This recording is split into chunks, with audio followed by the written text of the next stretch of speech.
Press the bell icon on the YouTube app and never miss another update.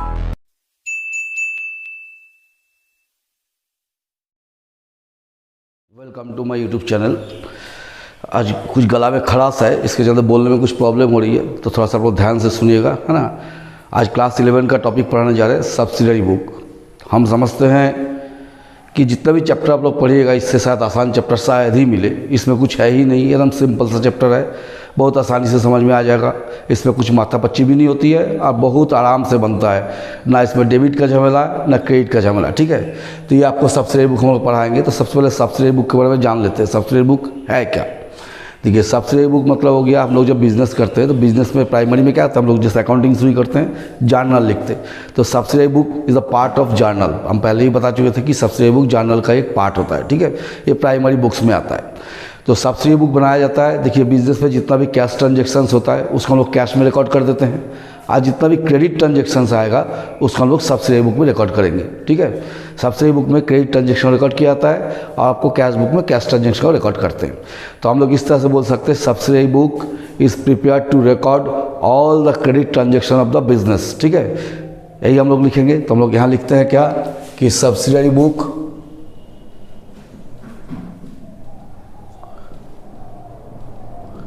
is prepared to record all the credit transactions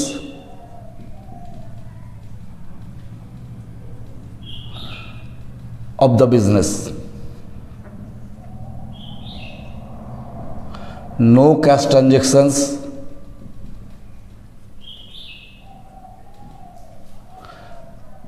are recorded in purchase book, sorry, in subsidiary book, ठीक है।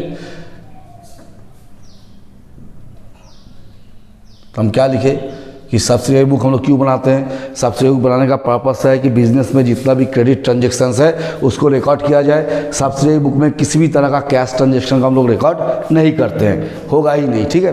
तो देखिए, subsidiary book में क्या क्या होता है, the following are the types of subsidiary book।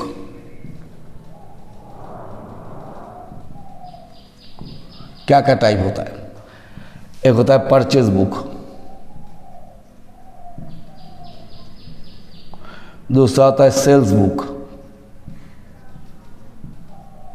तीसरा होता है परचेज रिटर्न बुक,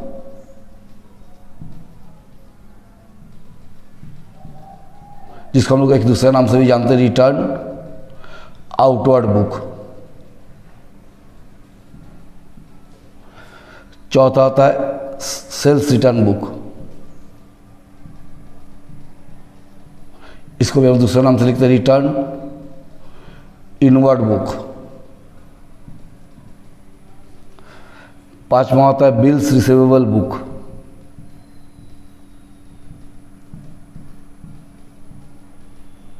सिक्स होता है bills payable book,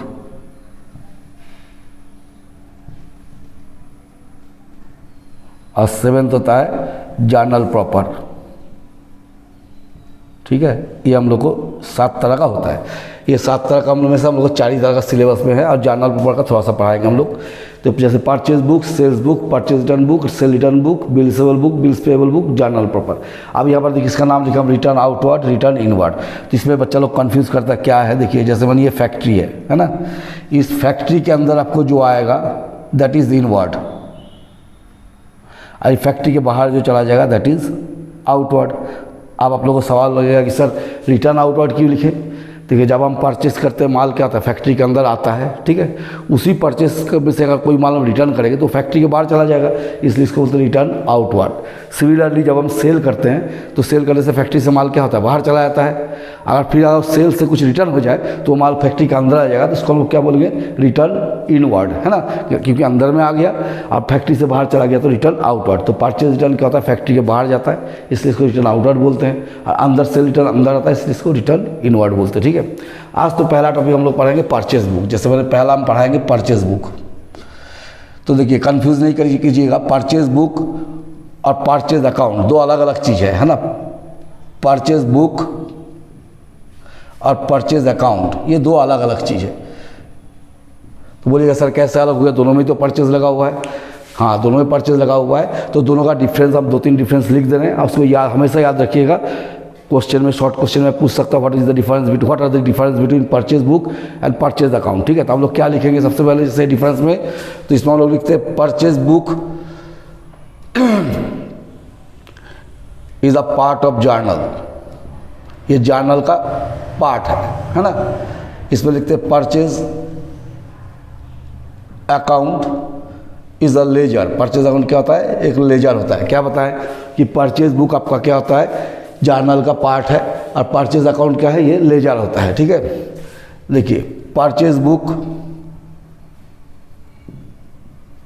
recorded only credit purchases. इसमें लिखते हैं परचेज अकाउंट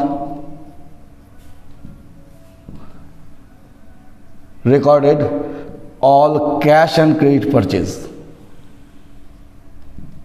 सेकेंड पॉइंट क्या लिखे हम लोग कि परचेज बुक, पहला पॉइंट लिखे थे purchase book is a part of journal, जबकि परचेज अकाउंट क्या एक लेजर है। परचेज बुक में सिर्फ हम लोग क्रेडिट परचेज को रिकॉर्ड करते हैं, जबकि परचेज अकाउंट में कैश और क्रेडिट दोनों को रिकॉर्ड किया जाता है। ठीक है, तीसरा क्या होता है, purchase book balance are transfer to purchase account. Purchase book का बैलेंस को हम लोग कहाँ ट्रांसफर करते हैं, परचेज अकाउंट में। और purchase account balance transfer to trading account. फिर क्या लिखे तीसरा पॉइंट कि परचेज बुक का जो भी बैलेंस होता है उसको हम लोग कहाँ ट्रांसफर करते हैं, परचेज अकाउंट में। और परचेज अकाउंट का बैलेंस को कहाँ ट्रांसफर कर देते हैं, ट्रेडिंग अकाउंट में। फोर्थ भी हम लोग इस तरह से लिख सकते हैं, there is no debit and credit side in purchase book. Purchase book में कोई डेबिट क्रेडिट साइड नहीं होता है ना। और इसमें क्या होता है, purchase account prepared with debit and credit side. तो एक बार फिर हम लोग समझ लेते हैं क्या डिफरेंस बताएं।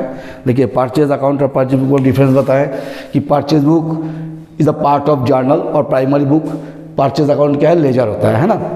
Purchase book recorded only credit transaction. Purchase book में सिर्फ और सिर्फ क्रेडिट ट्रांजेक्शन को ही लिखना है। Purchase account recorded both cash and credit transaction, दोनों कैश क्रेडिट दोनों को लिखना है। Purchase book balance are transfer to purchase account. Purchase book का जो भी बैलेंस आता है उसको हम लोग कहाँ ट्रांसफर कर देते हैं, परचेज अकाउंट में। जबकि परचेज अकाउंट का जो बैलेंस आता है उसको हम लोग ट्रांसफर करते हैं ट्रेडिंग अकाउंट में, जो कि आगे हम लोग पढ़ेंगे फाइनल अकाउंट में, trading account. There is no debit और credit side in purchase book. Purchase book कोई डेबिट क्रेडिट साइड नहीं होता है, जबकि परचेज अकाउंट में डेबिट क्रेडिट साइड दोनों होता है। तो आप लोग यहाँ तक देखते रहिए, यहाँ पर समझ लीजिए बढ़िया से। अब हम एक क्वेश्चन लिखेंगे और उसको आगे बढ़ाएंगे। देखिए क्वेश्चन है लिखे हैं, ये क्वेश्चन हम लोग डीके गोयल का ही है, थोड़ा सा हम इस पर ट्विस्ट कर दिए है ना। ट्विस्ट क्या किए, मतलब स्टेट को चेंज कर दिए। जीएसटी देखिए यहाँ पर हम इसका कॉलम बनाए हुए हैं। कॉलम में हम क्या लिखे, डेट पार्टिकुलर्स, ब्रैकेट में लिखे नेम ऑफ द क्रेडिटर्स। जब परचेज बुक बनाइएगा तो यहाँ लिख दीजिएगा नेम ऑफ द क्रेडिटर्स, ये हो गया इन्वॉइस नंबर मैंने bill number, LF detail cost है ना। इसके बाद देखिए हम लिखे input CGST, input SGST, input IGST total. तो हम लोग क्या जानते हैं, इसका पहले जब GST क्लास में हम पढ़ाए थे कि अगर स्टेट के अंदर बिजनेस कीजिएगा सेम स्टेट में तो CGST SGST काम करेगा। अगर स्टेट छोड़ के दूसरे स्टेट के साथ बिजनेस कीजिएगा तो वहाँ पर हमको IGST लेकर चलना होगा। तो IGST का रेट क्या होगा, तो IGST का रेट होगा CGST का रेट और SGST का रेट प्लस कर दीजिए, मैंने 5% CGST 5% SGST है, तो लोग जोड़ दीजिए कितना हो गया 10%, तो IGST रहेगा 10%। ठीक है, क्लियर हो गया। आप जैसे हम यहाँ क्वेश्चन लिखे हैं, क्या क्वेश्चन लिखे हैं, enter the following transaction in the purchase book of X electrical store New Delhi assuming CGST 5% SGST 5%। देखिए purchase goods from Surya electrical store Chandni Chowk Delhi, invoice number 480, 40 tubelight 500 each, 15 table fan 2000 each, trade discount 20%। फिर जब June 10 को परचेज किए, purchase from new light traders Delhi on credit, invoice number 2310, क्या खरीदे 10 ceiling fan 3000 each, 20 electrical iron 500 each, trade discount 10%। फिर June 20 को लिखे purchases from Ravindra electric company सूरत। देखिए यहाँ पर हम स्टेट को क्या किए, चेंज कर दिए। डीके गोयल में स्टेट चेंज नहीं है, सेम स्टेट रखा, हम थोड़ा सा चेंज कर दिए ताकि हम IGST भी आपको दिखा सके। तो सूरत कर दिए, ठीक है। 100 दर्जन बल्ब 600 पर दर्जन, 20 हीटर्स 1000 ईच, टेट डिस्काउंट 25%। इसके बाद 2 ट्रांजेक्शन और हम लोग लिखे हैं। तो हम लोग कैसे स्टार्ट करेंगे, देखिए सबसे पहले क्या लिखेंगे यहाँ पर, परचेज बुक, ये कलम बना दिए, date, particulars, invoice number, LF, detail, cost, input CGST, input SGST, input IGST, total. तो सबसे पहले लिखिए ईयर कौन सा है, 2017, मंथ है June. Second, purchase goods from Surya electric store, यहाँ पर मेरा सप्लायर कौन है, सूर्या इलेक्ट्रिकल स्टोर, ये मेरा सप्लायर है। तो पहले इसका नाम लिख देंगे, कहाँ है, न्यू दिल्ली, ठीक है। कितना नंबर बिल से खरीदे हैं, 480, तो बिल नंबर लिख दिए 480। आप क्या खरीदे हैं, 40 ट्यूबलाइट 500 ईच, तो यहाँ लिखिए 40 tubelight at the rate of 500 each. तो ये 40 × 500 मल्टीप्लाई कर दिए, कितना आएगा, 20,000। फिर देखिए क्या खरीदे, 15 table fan, 15 table fan eight the rate of 2000 each, तो कितना हो गया, 30,000, ठीक है। तो ये प्लस करने पर कितना हो गया, 50,000। ट्रेड डिस्काउंट कितना बोला, 20%, तो लेस ट्रेड डिस्काउंट, ये जो प्राइस है ये लिस्ट प्राइस है, इसका 20% ट्रेड डिस्काउंट निकले, 50,000 का 20% कितना आ जाएगा, 10,000। इसमें लेस कर देंगे तो इसका एक्चुअल प्राइस कितना हो गया, परचेस प्राइस 40,000। आप देखिए ये दिल्ली से है, दिल्ली में है और दिल्ली में ही परचेस किया, तो हम लोग क्या लगाएंगे, इनपुट CGST, इनपुट CGST, ये 40,000 का कितना परसेंट बोले, 5%, तो 5% हो गया 2,000 प्लस इनपुट SGST, ये 40,000 का 5%, ये भी होगा 2,000। अब देखिए माल का एक्चुअल कॉस्ट कितना है, 40,000, CGST कितना दिए, 2,000, SGST कितना दिए, 2,000, IGST है नहीं। अब ये 40, 2 42 और 2 44, टोटल कितना हो गया, 44,000, ठीक है।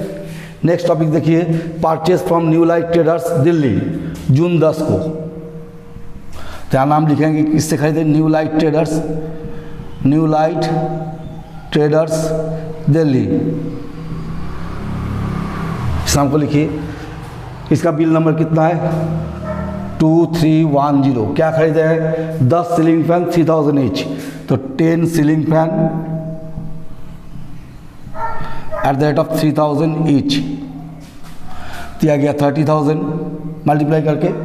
20 इलेक्ट्रिक आयरन, तो 20 electric iron eight the rate of 500 each,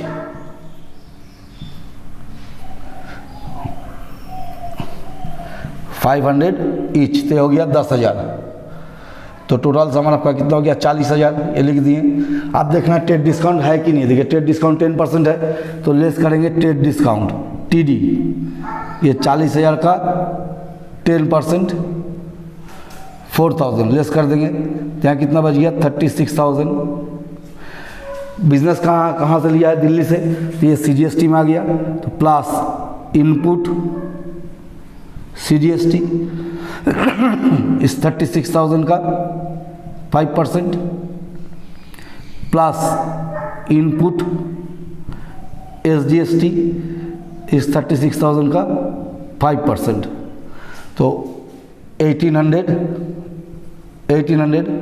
तो कॉस्ट कितना हो गया, 36,000, इनपुट CGST 1800, ये भी हो गया 1800, तो कितना होगा, ये हो गया 39,600, ठीक है।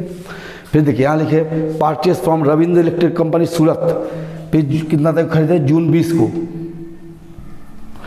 तो रविंद्र इलेक्ट्रिकल कंपनी सूरत माने गुजरात। तो देखिए गुजरात माने क्या हो गया, स्टेट चेंज हो गया। क्या खरीदे हम लोग, 100 दर्जन बल्ब, 600 पर बल्ब, है ना, पर डजन, तो 100 दर्जन bulb at the rate of 600 per dozen, तो ये दोनों का मल्टीप्लाई करेंगे कितना आएगा 60,000। फिर क्या कर दे 20 heaters eight the rate of 1000 each, तो 20 heaters eight the rate of 1000 each, तो कितना हो गया 20,000, तो ये आपका हो गया 80,000। कितना ट्रेड डिस्काउंट है 25%, लेस ट्रेड डिस्काउंट 80,000 का 25%, कितना हो गया 20,000, बचा 40,000। अब हम लोग क्या देख रहे हैं, यहाँ पर आकर मेरा स्टेट चेंज हो जा रहा है। स्टेट चेंज होने पर हम क्या बोले, क्या लगेगा IGST। IGST का रेट क्या होगा, CGST और SGST का रेट जोड़ के, तो प्लस इनपुट IGST, ये जो 40,000 सॉरी ये 60,000, ये जो 60,000 है इसका 10% निकाल दीजिए, हो गया 6,000। तो कॉस्ट में आ गया 60,000, CGST SGST नहीं, सीधा आ जाएंगे हम लोग IGST में, टोटल हो गया 66,000। आप देखिए इसके बाद क्या लिखा है, परचेज फ्रॉम सानी lamp Lajpat Nagar Delhi on cash. तो हम जब शुरू में सबसे पढ़ा जाते हैं, हम बता दिए थे कि कैश का कोई भी ट्रांजेक्शन इस पर नहीं आता है, तो ये जो है इसका एंट्री हम लोग नहीं करेंगे क्योंकि हम कैश में खरीदे हुए हैं, ठीक है। उसके बाद देखिए जून 28 को purchase from fashion furniture Delhi, furniture खरीदे कितना 12 चेयर 2 टेबल। मेरा बिजनेस किस चीज़ का है, इलेक्ट्रिकल गुड्स का, तो जितना बड़ा हम इलेक्ट्रिकल गुड्स खरीदेंगे उसका एंट्री करेंगे। इलेक्ट्रिकल गुड्स के बाहर अगर कोई दूसरा आर्टिकल खरीदेंगे उसका एंट्री इसमें कभी नहीं होगा। तो हम यहाँ पर क्या खरीदे, फर्नीचर, तो फर्नीचर तो इलेक्ट्रिकल गुड्स में नहीं आता है, तो इसका एंट्री हम लोग नहीं करेंगे, इसको हम लोग यही छोड़ देंगे, तो इसका एंट्री भी हम लोग का नहीं होगा। तो हम लोग क्या करेंगे, इसका टोटल कर देंगे, कितना रहा देखेंगे, कितना रहा देखिए, इसका टोटल आ गया 1,36,000, इसका आपको आ गया 3,800, इसका भी सेम ही आएगा 3,800, ये हो गया 6,000। अब इस टोटल को जोड़ कर देखिए कितना आ रहा है 44,000, 39,600 और 66,000, टोटल कितना आ रहा है 1,49,600, ठीक है। अब हम लोग क्या करेंगे, ये तीनों को जो चारों को जोड़ कर देखेंगे कितना आ रहा है 1,36,000, 3,800, 3,800 प्लस 6,000, 149,600। मतलब ये जो टोटल है ये चारों कॉलम को जोड़ के आ जाना चाहिए, ठीक है। ये आ गया। जब हम लोग कंप्लीट कर लेंगे तो हम लोग यहाँ लिखेंगे परचेजेज अकाउंट, क्या बोल के लिखेंगे, परचेजेज अकाउंट, समझ गए। तो हम क्या बोले, बस फिर समझिए, कैश का आइटम था जून 22 वाला, इसलिए हम लोग यहाँ एंट्री नहीं किए। और जून 28 को एंट्री नहीं करने का कारण क्या था कि ये आइटम जो है फर्नीचर का है, मेरा बिजनेस किस चीज़ का, इलेक्ट्रिकल गुड्स का है, तो उसको एंट्री नहीं होगा, ठीक है। तो ये तो रह गया परचेज बुक्स। नेक्स्ट क्लास में हम सेल बुक पढ़ा के दिखाएंगे, लेकिन आप लोग थोड़ा ध्यान से देखिएगा। और मेरा आवाज़ थोड़ा कम ख़राब है, थ्रोट इन्फेक्शन के चलते हम तो अच्छे से बोल भी नहीं पा रहे हैं, तो आप लोग इसको थोड़ा सा अच्छा से देखिए, पढ़िए, है ना। नेक्स्ट क्लास में बहुत जल्दी वीडियो डालेंगे सेल्स बुक का, तो हमको फॉलो करते रहिए और लाइक कीजिए, सब्सक्राइब कीजिए।